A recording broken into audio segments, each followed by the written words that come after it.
The story of Raloth is a tragic one. In the time of exploration and expansion, the Guardians protected the 9 worlds known to man. There were scholars of an ancient time studying the amalgamation of stars and galaxies. Among them was a wizard who cloaked himself in white robes. He was a master of the arcane arts. During his studies, he stumbled upon spells and incantations that were too powerful beyond measure. With his talents, he built a reputation for himself within the halls of Sirengard.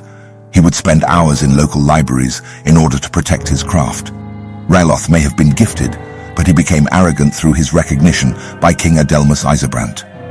Throughout galactic expansion, the Guardians stumbled upon a planet, one that resided by a Goldilocks zone, allowing physical organisms to survive its surface.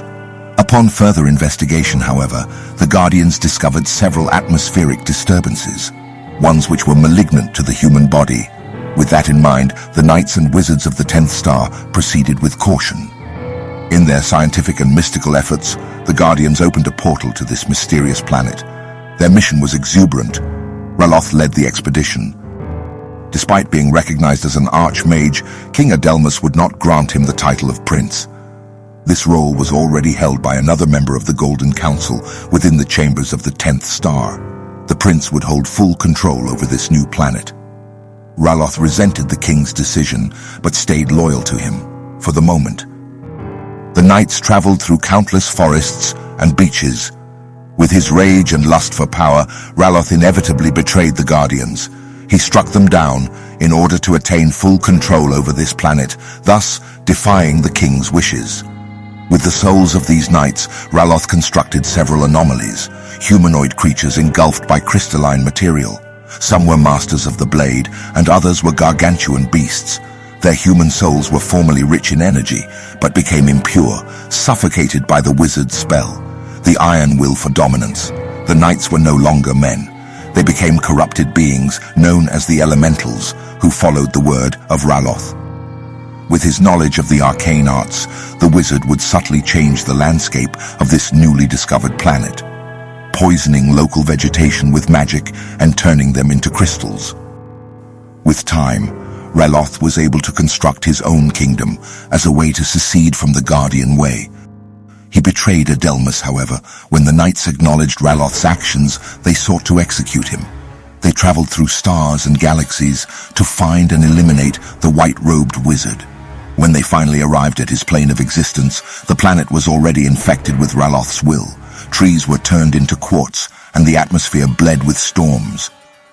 By the time they arrived, Raloth had mutilated himself with his magic, turning his flesh to a crystalline material. His former organs now operated under quartz-like material. Some claim he turned himself into a statue, a shell of his former self, unfeeling and insensate. He avoided death and physical decay through his mutilation. He sought to become immortal and spread his influence over the 9 worlds. A battle ensued. The corrupted souls of Raloth engaged the might of the Guardians. King Adelmus joined the pursuit and engaged the white-robed wizard. Blades clashed and storms brewed as the king confronted the narcissist. In his delusion and grandiosity, Raloth believed he was able to fend off the will of the Guardians. The battle was short-lived, however. The Knights of the 10th Star defeated the elemental forces momentarily and conquered their kingdom. The aftermath of this battle left a disturbing taste in Raloth's mouth, as his adversary sought to execute him. He was sent to Helsha Mist, the cursed forest of the 5th Star. He was sentenced to death. Raloth's influence lives on, despite his mortality and ostracism. In the shadows of the 5th Star, his voice echoed by the darkness, by the rain and thundering clouds, and through his iron will, that he may return and rebuild what was once broken. In his mind's eye, he survived, and no man could take his soul, as he claimed his own. His word, his sword, his might, he became immortal. He became a god.